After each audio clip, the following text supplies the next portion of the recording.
Welcome to Trackless Racing Club, a podcast about the people behind the helmets. Autocross isn't just about fast times. It's about community, learning, helping each other improve, and having fun with the cars we love. Each episode will talk with drivers, enthusiasts, and friends from the autocross world about their cars, their stories, and what keeps them coming back. This is Trackless Racing Club. What's up, guys? We're back with another episode 2. Today we got Max Log on here. Thank you for joining me. Yeah, it's gonna I'm be excited fun. to be here. Already got a sticker on the car, Had to rep, my boy. but let's dive right in. So, first question: what car do you drive? So this is a 2008 Impreza Subaru.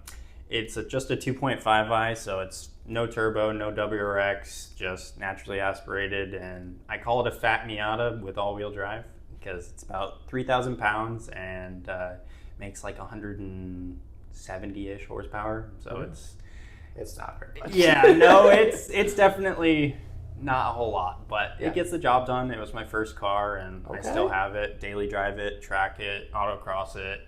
I want to bring it to a rally cross this year. There we go. Okay. So, just try and do everything.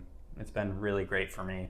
Unfortunately, it had a bit of an issue about 2 years ago. Yep. Skylar and I. Yeah, us together, we had to have stuff happen, but it worked out. I had the It did. trailer. My car could still drive. Good thing we didn't drive yours more. That really, really worked out. I mean, you saved me there. Yeah. I mean, that's the point, though. Like, that's the community, right? We're there to help each other. Like, it worked out that way. You drove the truck and trailer home. Yeah, I hour and a drove my half away car. from home, and you legged it home on half your gears. Yeah. It worked out. I had all the odds, so, like, I could get up to 7th gear. It was fine. It was cruising. What class is this in, though? This car is a G Street, or at least it was G Street. I don't Okay. know if it moved around in the years that it was down, but then I put coilovers on it, and it went to STS. So I forget what the current class is called. Yeah, it could have been one of those that changed. Because, like, mine was STU and now Yeah. it's DST. Right. Are you CST, DST, EST, Yeah, maybe FST? it's one of them. Yeah. I don't know. Again, it's been like 2 years, and this will be my first event in a couple weeks. In so. this car. Yeah, I'm excited. Yeah, which it'll be super cool to see you in your own car again. I mean, it was a great experience for you to drive a different car.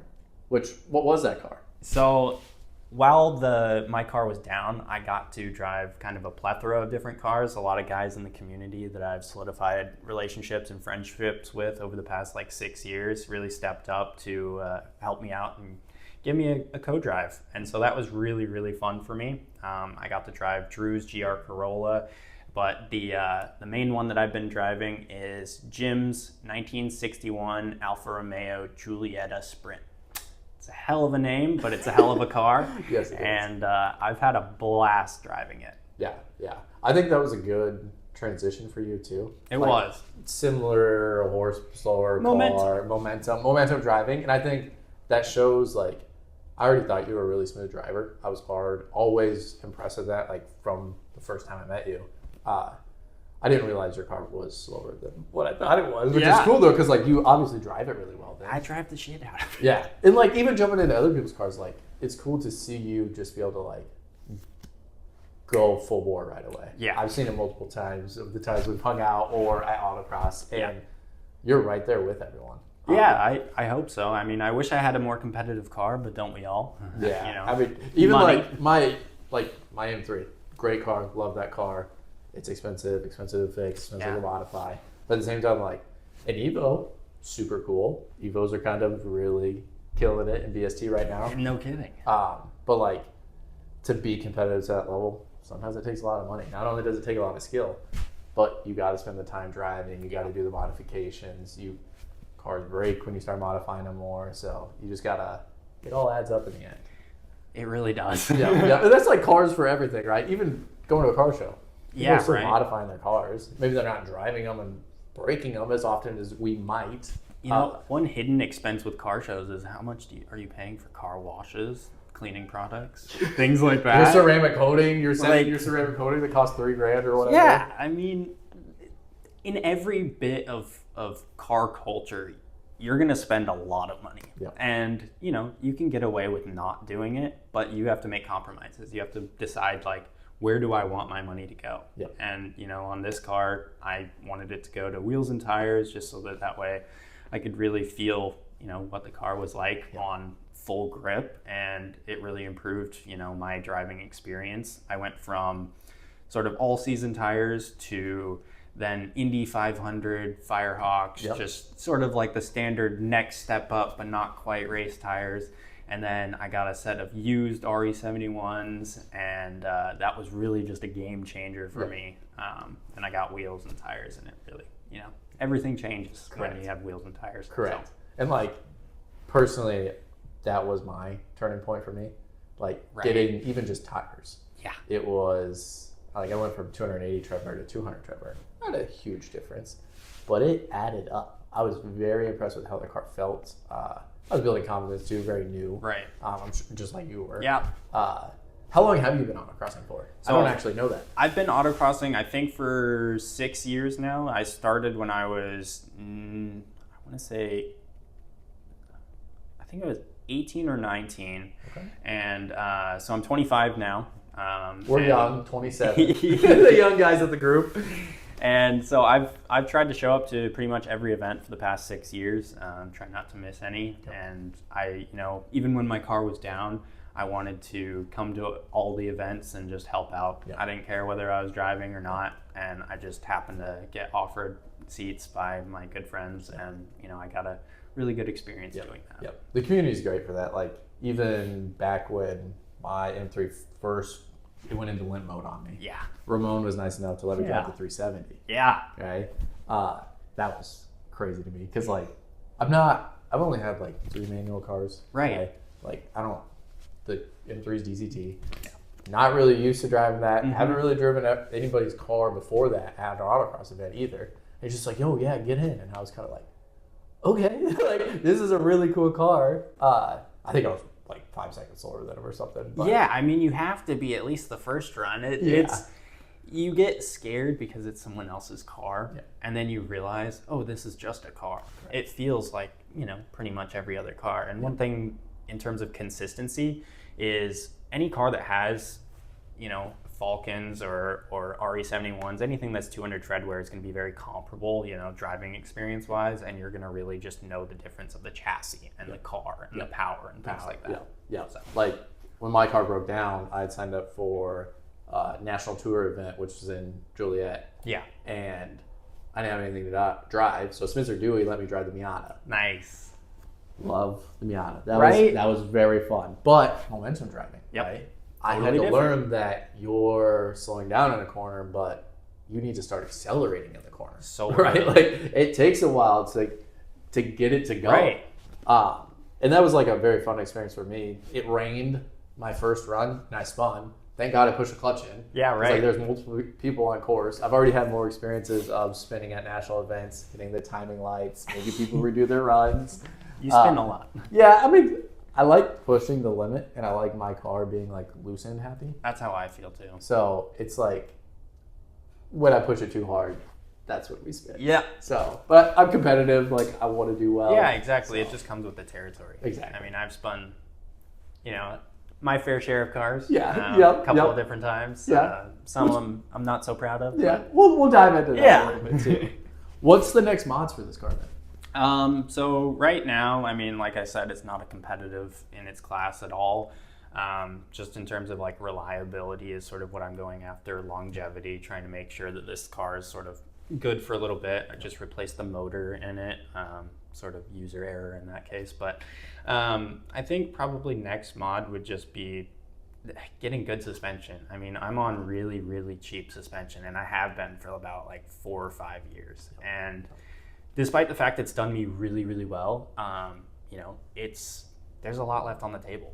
All it did was stiffen everything up. Correct. The ride quality is abysmal, and I was just driving my dad in it the other day home from. He was helping me change the fluid in the transmission, and as he got in my car, he put his coffee between his legs, and that was just a terrible mistake because as soon as we left the driveway. Yeah. Boom! And it just right in his crotch. Boiling hot. Yeah. No good. But, get good coilovers is what The moral of the story is, I guess. It's a good investment. Like, it is. Investing into something that's quality right away is good, but at the same time, like, there's a happy spot with that, I think. There is. Right? You don't want to spend all your money in the world on something. Good coilovers would be, you know, probably the price or about half the price of the whole car itself. Yeah. And it's like, can you justify that? Correct. In my case, I couldn't, you know, I'm just a broke college student. Correct. And, yep. You know, I don't have the money for it, but everyone would tell me when I was on stock suspension that I was really just hanging door handles onto the ground and just and that was really good fun for a while, but there was a lot left on the table that I wanted to pick up, and suspension was a way that I wanted to go. And so I just did what was accessible and, you know, affordable to me in that scenario. And I was so happy. I was so stoked, and it's been great. And we don't even have to modify our cars, right? No, I really, truly encourage people, don't modify your car, especially the engine. There's no point. Drive it like a hoonigan. Like, you've got to hoon your car before you can start upgrading it, just because you don't really know what it's doing until you're at the limit. And when you think you're at your limit, you're not. Someone else will drive it faster. I've been raw-timed by Miatas. Yeah. Like, it's a Miata. Why am I getting raw? I'm sure I've been raw-timed by ladies driving Miatas, okay? That's awesome. They're amazing. I am very impressed by that. But at the same time, it's like, it's just a Miata. How are they doing it? My car makes like 370 horsepower. Like, to the wheel, that's a decent number, okay? Miata, like... It's the great equalizer. Yeah, like, I get it's like 2 foot wide and all that, but like, do they ever let off the gas? No. Do they even touch the brakes? Well, if you touch the brakes, you're slowing down. I guess, yeah. Brake less, gas more. Yeah. It's that simple, right? That simple. And with momentum cars, one thing that I've found is, you know, as soon as you start braking heavily, you have no power to get going again. And so you have to really be careful how much you're braking. Correct. And unless you need to brake that much, usually you're over braking. Yeah. And that's a really hard thing to learn. You know, I'm still working on it every single event, just trying to figure it out. We have a turnaround at one of our events, and I always feel like by the end of the day, I'm going through that turnaround so much quicker, just because I've learned the braking point and how much I didn't need to brake, and I just sort of overcompensate. Do you approach it as just trying to brake later and later and later, or do you try to brake as late as what you think and see if you push and then pull back? I try to sort of like my first run to second run, I'll sort of pick a point and sort of like mentally note that that's sort of the point where I want to be braking, where I feel sort of confident and comfortable having enough time to sort of turn into it. And once I have that point, then I'll play around with the amount of pressure I'm using. Yeah. And so then I'll you know, let off earlier, or just try and, I go a lot based off of feeling, not a lot based off of looking at my speedometer or anything like that. I mean, there's no point to. You could, but it's just not something that I do. And so I'll just send it basically and go based off of feel. And if it doesn't feel good, I'll sort of note that and go, you know, I need to be off the brake sooner and on the gas sooner. So. Do you left foot brake? I do. So that's one thing that I do recommend for a lot of people. It's hard. It's really hard to learn. It's hard to feel. Your car is cheating because you don't have a clutch pedal.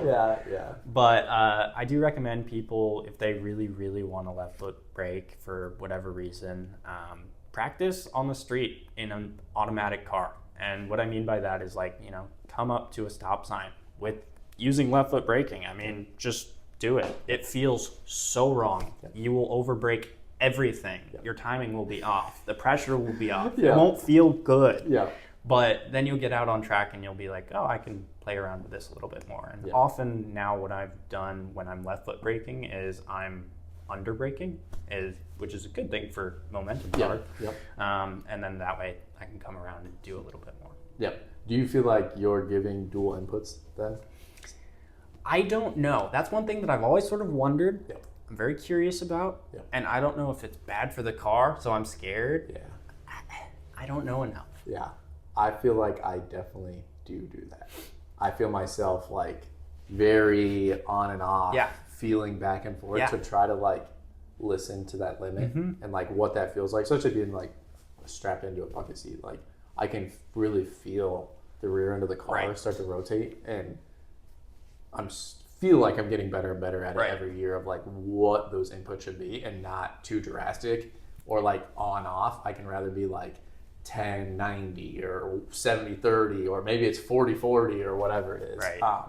And it just helps the car like stay a lot more settled, carry momentum, and then be able to just like turn it and book it after that. I mean, that's what I do in the sim, but the sim isn't, you don't have any mechanical sympathy. Correct. That's one thing that's hard to get over with autocross, especially if you're a beginner, is your car's going to be able to handle it. Like, if your car's stock and it's, relatively new, like 2000s plus, your car's going to be fine. And to get rid of that sympathy in the beginning is probably one of the hardest things, because you show up and you're like, I don't want to break my car. I don't have a way to get home. Correct. And, somebody will step up and absolutely help you out if something like that happens. So don't be afraid of, having something go wrong. It happens to everybody, but probably not your first event. And we all look out for each other, right? Even newbies, especially newbies. Yeah, being the novice instructor this year, I really want to like emphasize that, like, please communicate with everyone. Everyone here is amazing. I don't know everything. I'm trying to gain my knowledge, but I know a lot of people that know a lot that I don't know. Right? I'm still gaining knowledge every single time I talk to someone. Of what I should do better, what do they do, what things can I try, and it's something that I never lose that, right? Like, there's always more to gain from everyone. There's always somebody else that's better out there, even if it's just in one turn. They could be doing something, then all of a sudden you do it, and it could just click and make sense for you. The turnaround. The turnarounds, we do it 6 times, right? And like, maybe you get it right once. It's really crazy. I like it. I hate it. I love it. I hate it. It's so back and forth. It really is. It's a love-hate. You get that one, and it's like, yes. And you really could, like, when you're comparing yourself to someone else in the class that you're in and you're having a battle, most of your time is made up in that turnaround. Correct. You're relatively doing the same through everything else, but if you nail the turnaround that one run, that's everything. And I've had times where like I felt like the turnaround was poor. And then all of a sudden, like, I get to the end and I was like, that was way better. Obviously, like, I saved half a second or whatever it was, and I felt like everything else was exactly the same. And it's just like, that worked that time. Maybe it wasn't what I thought I should have done. Maybe I made a mistake and it happened to actually work out for me. But it's starting to like try to add those things up, like what did work, what didn't, and that knowledge, gaining that knowledge, reflecting on it to try to see where you can get better, where your weak points are. Okay. With that though, what's your favorite element? So I guess this sort of brings up what I was just about to address, which is like some people might not know the turnaround that we're talking about. So we race at Iowa City on an airstrip, and basically we have a very skinny but very long track. And so we have, limited ability to play around with things. There's a lot of potholes and uneven gravel bits, and it's not the best surface, but we're happy to have it. So the turnaround is essentially you get to the end of the airstrip and you have to do a 180 to come back. And I think one of my favorite elements is just we usually do a crossover midway through, and just being able to throw your car into that crossover feels really good. I do love that. Hitting it from 2 ways is really enjoyable, right? Because you're crossing the same point. So we double up the cones, go through it twice. But you're entering it maybe super fast, and then you're coming back and it's a pinch point. Or it's a pinch point coming in, and then you're exiting it super fast. Or it's pinch or fast, whatever it is. And it's something that, it's a simple element, but it's different every single time. Even though we don't have a lot to kind of toss around and change up there. But it makes it where it's always enjoyable. Autocross is always enjoyable. It's maybe similar depending on the venues. Hawkeye Downs, it's a oval track with another oval track on the outside. Very similar setups each time. We try to change it up a little bit, but it's never exactly the same. We can't go out there and perfectly set up those cones in the same spot. It's always going to have variation. It's always going to drive slightly different. You have the idea of inner circle, outer circle, but what happens during those is kind of up in the air. Which brings me to sort of maybe my other favorite element, which is a Chicago box. I just love threading it in. I don't know, something about that. Like, it's both punishing and rewarding, and you have to really know the edge of your car and know which side and how close you can get. Yeah. And, you know, if you really know that, you can get it faster than pretty much anybody else. You can. But I just love those. That's my least favorite. Interesting. Yeah, that was funny because when somebody added that comment to the Instagram post, I was like, I know what my least favorite is instantly. My favorite, I don't know. I love autocross. It's great. Yeah, right. Each of everything's unique. Mm-hmm. It's always changing. Every single course is like different in its own way, but like it's all autocross at the same time. It's agility. It's fast. Mm-hmm. But I was just like Chicago boxes. I do not like those. I can do them. Do I do them well sometimes? Yeah, sure. It's those sometimes that it's perfect. I love it. That's like, what I love. But then all the other times, it's just like, I feel like I overslow way too much. Yep. And like, I do a relatively good job on the left side of my car and right side. Like, I'm pretty close to cones most of the time. But like, I don't know what it is. Can't figure it out. Part of it is I've been driving the Alpha, which is just so tiny. Yeah. And so it almost feels like cheating because I can just squeak right through without having to wiggle at all. Yeah. You know? Then there's like, it's kind of a bigger car-ish to an extent. Mm-hmm. But like, I don't know if I'm going in too fast or I'm braking too late or I just don't throw the car enough and don't trust it enough. But that's my least favorite. Interesting. What other kind of driving have you done? So I know you've done track days. So I have. Let's go into that a little bit. Yeah, sure. So I sort of got into cars and was like, track driving. That's what I want to do. And how can I do it? I got my first car and I was like, I've got to get a manual. And I was looking at 350Zs, and that was sort of my dream car was a 370Z. Yep. From playing in Need for Speed. Ramon's selling his. I know. Don't tell me. Sell your kidneys. Yeah, there we go. Both of them. That's right. Yeah. And so then I started playing Forza and things like that, and really got into cars. And I knew I wanted a manual just because enthusiast, and I hadn't driven a manual, so I didn't know what that sort of was like. But I was looking at what's affordable, and then what fit what my parents wanted me to get. Right. That always matters. That really does matter. Yeah. And so their stipulations for me was it had to be all-wheel drive and it had to have 4 doors. Okay. Which unfortunately rules out the 350Z on both fronts. Yep. So I was looking, and WRXs were like, the perfect thing in that sort of range that was sort of affordable for me. But, it was just out of my price range enough that like I couldn't really find one that was decent enough to buy it. Yep. And so this came up on Craigslist or something like that, I think. Yep. And go back to it. That was a thing. Yeah, I do miss that. For real. And my parents brought it up to me, and they were like, "What about this one?" And I was like, "That's awesome." And I started looking into it, and I was like, "But it's not a WRX. Yeah. It's not. It doesn't have a turbo." I was like, "You know what? I've been searching for a car for 2 years. Looking." Basically day and night in class, just being totally and utterly obsessed with just finding the right first car. Yep. And so we bought this for, I think it was $5,500, and we went halvesies, and so this was my first car, and I was really excited to get it. And so from there, I was like, how can I race it? Yep. I want to race cars. Yep. And that was sort of my thing. I was really into Forza, and Forza was just sort of like the go-to game for me. I didn't really have any of the sim games or anything like that, and it was just sort of a natural segue from where I was at. Yep. And I got to play around with tons of different cars, and so fun. There was a social aspect to it. Right. And I was like, track days near me. Okay. Couldn't find anything. Yep. It was all 6 hours away, and really expensive, at least for me at the time. Yep. And so I looked up easiest racing near me. Yep. And one of the first things that came up was autocross. And so I started autocrossing. And about a year in, I met somebody, KG, shout out to KG. He went to an autocross event with me, and I brought my car into his shop one day. And he was like, "Hey, you do autocross, don't you?" And I was like, "I do." And so he was like, "Well, we're actually renting the track out in I-29 Speedway. Yep. RPM is what we called it back then. Yep. And he was like, do you want to come? And I was like, yeah, I want to come. And so we organized that. It was me, him, and his buddy.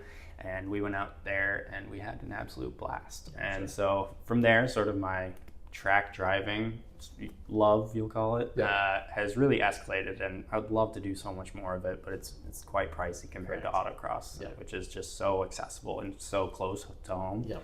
You don't have to drive 3.5 hours, 4 hours to get to the track, race all day, and then somehow figure out a hotel or come home. And you know, between gas and consumables, it really adds up, especially for someone who's not making any money. Correct. Yeah. Being in school makes it a lot harder. So I supplement my lack of track days with autocross, and try to get at least one track day a year. Yeah. So what cars have you driven on the track? On the track, I've only driven a 911 Turbo, which is only just an absolute rocket ship. Yep. That was KG's car. Okay. And it was a rainy day, and it was a handful. We sort of, you know, did a little tootle around lap, I think, and just kind of got the feel for it. And he was like, open it up on the straightaway, and I hit it, and it ripped. Like, it felt like my brain hit the seat and my stomach was in the trunk. It was just the fastest thing I've ever been in. And I think it might be to this day, like just hands down. Yep. And so coming into the corners, feeling good, and then there's a really long sweeper that you know, you start at about, I don't know, maybe 100 miles an hour, and then you sort of slow down into it. Yep. And what track is this at? this is at RPM. It is, okay, yep. And so we're coming into it, and it's a turbo car. I've never driven a turbo car at this point. I was not privy to turbo lag at the time. And so I get on throttle just the same way I do here, you know, get on nice and early, as one does. It was wet, and, you know, I had limited experience in the wet. Yep. And before driving this car. It was fine, you know, I low RPM, and then the turbo hit. And I looped it. It literally hit. Yeah. It looped so fast. I was looking at him sort of as it was happening, you know, trying to control it, but like, I was looking at him and was like, fuck, I'm so sorry. I'm so sorry. I messed up. And we slid off the track. You know, it's a very safe track. You just slide off the track and you hit some grass, and it wasn't the end of the world. Yep. You know, we made a little salad out of the wheels, but it was a humbling experience, to say the least. Yeah. You know, shout out to KG for letting me have that experience. I can't thank you enough for that. And again, to this day, I'm so sorry. That sounds awesome, though. Like, it was phenomenal. I love car people that just are open. Yeah. Right. I think autocross is great for that, especially, I mean, our local regions, right? They're all like open arms. Like, please come join us. We would love to have you. We'd love to teach you what we can. We'll help you out where we can. We have local people that do different things to help out the community. And that is awesome that you get to share that experience with others now through this. I do want the video, though. We got to find the video if there's a video. If there's a video, we have to find the video. Because it'll that be just hilarious. Sounds so much fun. And I also, like, I'm spun, and I just, like, spinning at nationals, like, I felt like I spun for 10 minutes. Yeah, that's the thing, is it felt so long. I was just like, what is going on? Like, everything I can't slowed down. I can't control the car. It's out of control. But like, I know I'm going to hit something. And then I heard it, and I was just like, oh no. At least there wasn't too much to hear for you, thankfully. No, thankfully. But still, that's awesome. Is that the only track you've been to then? So I've been to Audubon in Joliet. Yep. That's a really lovely track. If you haven't been out there, it's really good fun. I got offered the chance to drive a FD RX-7 that was right-hand drive, and I didn't have the confidence to do it. It was like my first track day at Joliet or at Audubon, and I said no in the moment, and I really, really wish I did. Such a cool car, really we'll call it track spec. Okay. FD. Yeah. Wide bodied wing, like sweet car. I think local guy. So actually, he used to work with PhD Racing and Jackie Ding, and so yeah, he hung out with us at the track all day, and we had lunch with him, and he was like, "Yeah, you want to take a lap in the FD?" And I was like, "I would," but he was in a different like run group. Right? Yes, yeah, the silver one. So I think there's a video of Jackie Ding driving it. If you want to see it, check Jackie Ding out. Yeah, we'll have to like put it down like in the comments or something.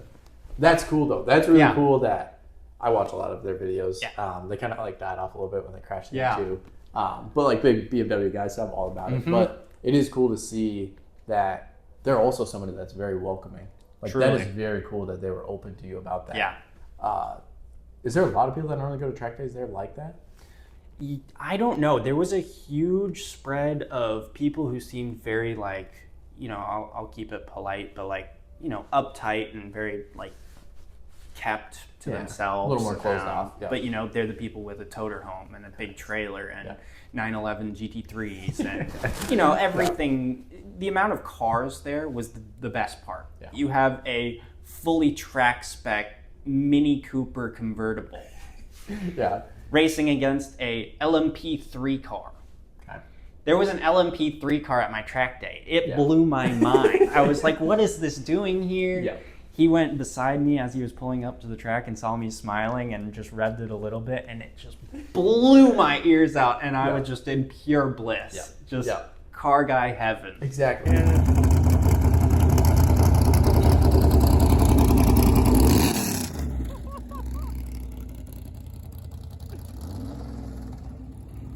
Stuff like that, I can't stop smiling. Right? Like, I'm just like, I talk a lot, I'm a pretty loud person, but like, sometimes I just don't know what to say. I just like truly enjoy the beauty of cars. Right.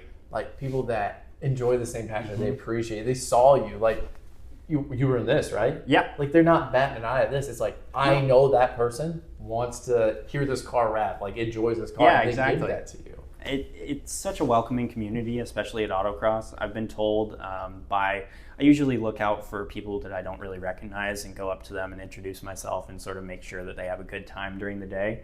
And a lot of those guys have been, hardcore track guys or drag racing guys. And sort of one theme that I see throughout both of them is that they're like, you guys are so friendly and so welcoming. There's no gatekeeping here. And that's one thing that I really pride Iowa Region SCCA Autocross for is we're really welcoming. Yeah. I mean, come out, have a good time. Yeah. We'll make sure you have some national champions too. And they are fast, but we all support each other. We all have a good time. We have our little rivalries here and there. And it's something that we always support and back each other no matter what. There's like 30 some people roughly that go to national events. Yep. Like that's a pretty big crew. Yep. That's a little bit different regions and stuff that Drew kind of coordinates for us, but it is such a cool experience. Have you been to nationals? I have. I went to nationals and I got to drive a GR86. And so we were in, I think that's in H Street? No. E Street? Is it D Street? C Street? I don't know. One of the street classes. We drive cars. We don't worry about classes too much. It was in one of the classes, and I got the chance to drive that at nationals, and I said, absolutely. Was that Dave's car? That was Hans. That was Hans' car. Is it D Street? I don't know. It doesn't matter. Anyway. I want to say it is, though. So we went out and, there's like 70 drivers in that class. And so it's a huge class and very intimidating to go. And I had no idea what was going on. It was very scary, but being able to be a part of the crew, our sort of little local region, and for familiar faces and unfamiliar faces, I met Keegan there and Ryan there. Yep. And it was just like, the best way to describe it is a music festival, but for car guys. It was so sick. I mean, so cool, so many cars, just fully autocross and race spec'd out to just, normal street class GR86s, on wheels and tires. Wheels and tires, half-inch wide, wider tires than stock. Yeah. What is your favorite autocross memory? And it could be like first one that pops in your head, or it could be like, if you want to name top 2, top 3. I have to think about that one. there's a lot. I like think I can pull stuff from each event. right? Truly. I mean, I have such a good time all the time. That's one of my big things. Go out there and have fun. That's what I'm there for. And you always have a smile on your face. You're always happy. You're always welcoming. Like, I was drawn to you because of that when we first met. Like, I was just like, I want to be around Max. I want to be around somebody that's positive. Felt the exact same way. Yeah, I try to like give those vibes off. You exude. Yeah, good. That's what I want. So that's good. But yeah, what is your favorite thing? I'd say Nationals was probably the top memory. Just all of Nationals for me. That first experience, just being like, I went out there alone in my grandma's minivan, and I camped in it on site. Shout out to grandma. Yeah, for real. And it was just such an amazing experience. You know, meeting new people there, talking to different people with cool cars, realizing that people come from literally every corner of America to be there was so cool. And for it to be, you know, not too far away for me was even better. And it's local for us, right? Technically, yeah. It's not that far away, and it was really, really fun time. And if you have the chance to go to Nationals and, you know, you want to qualify for that, do it in a heartbeat. Yeah. Best experience. It is a great time. It really is. Like, I was very overwhelmed. I've only done one national event, the actual end of the season nationals. I've done some national tour events. Yeah. But like, it's overwhelming in a good way. It is. Right? Like, I saw 2 E92 M3s that were like just amazing race cars. Just like Zebulon, Aero kit, like supercharger on that one. Ooh. And I was just like, this is where I want to be. Right. This is awesome. But then you get out there and like the course is twice as long, twice as fast. You only get 3 runs one day on one course and then 3 runs the other day on another course. You're racing against like people that I've watched on YouTube, right? Yeah, right. I watched their videos of them being in California. Yep. They already started racing this season like a month ago or something. Right. And I know they're fast. They're beating fast people out there. Then I'm actually in the same group as them, racing against them, and it's just like, what is going on? This is so cool. Like, I actually get to do this, and that's the cool part. You get to race people who are, some of them are real race car drivers. Yep. And you get to compete against them, and even just like turning it into where you go 1 year, see where you place, see where you end up. Yeah. Try to get better that next year, come back, test it again. Yeah, one thing, just don't worry about. If you get last, who cares? I got last. I got smoked. That's what I'm talking about. That's what I'm talking about. I got destroyed. I think that was when it was STU. Yeah, you're in a competitive class. Yeah, it was a very competitive class, and I was in an F Street car. Yeah, basically prepped. Yeah, like the only thing, it was like I had wheels, tires, and then my wheels. That's all it was. It was wheels and tires. Oof. I don't think I had a race seat then. It was wheels and tires because I didn't go up half an inch in my wheel size. I went to 10 and a half. That'll do it. It bumped me up, but it's all right. You don't have to be competitive to have fun. Correct. Yeah, and like locally, put you in the novice group, find somebody that you're close to, and try to beat them throughout the day. Truly. Or just don't care and try to get better than what you were. The big thing for me is beating myself. I mean, I get so competitive with myself. I'm like, that should have been it. Yep. It should have been it, and it just wasn't. I come like, 100th of a second behind, and I'm like, oh, I'm so frustrated, but yet I'm so excited for my next run to be able to do it.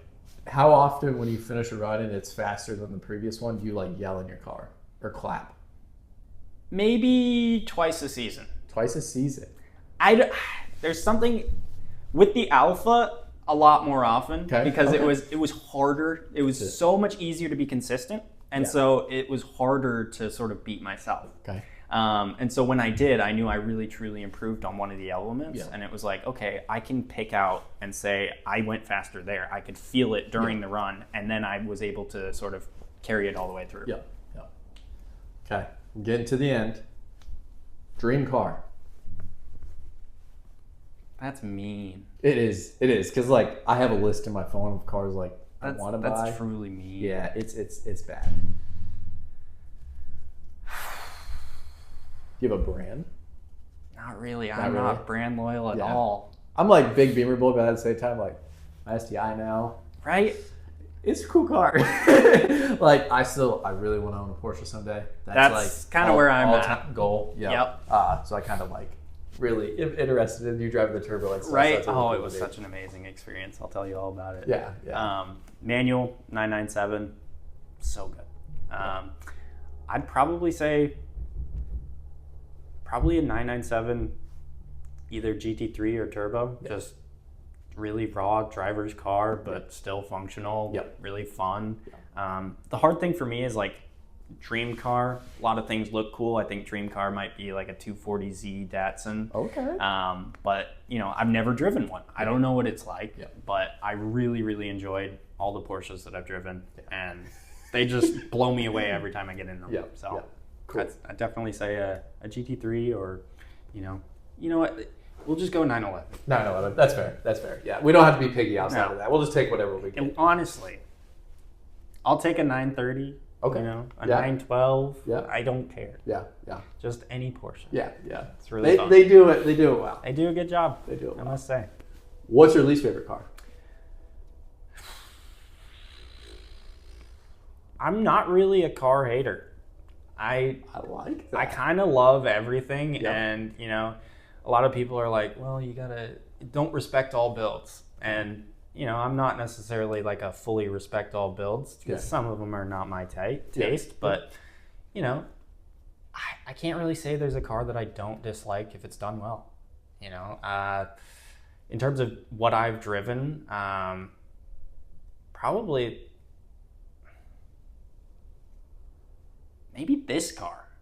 Really? This car in stock state, It was rough. it was rough, Yeah. no power, just hanging door handles, but manual transmission, naturally aspirated, very connected, wonderful driving, but it was kind of just a grocery getter. Yeah. It was just a run-of-the-mill car. Yeah. So, I'll hate on myself. Yeah.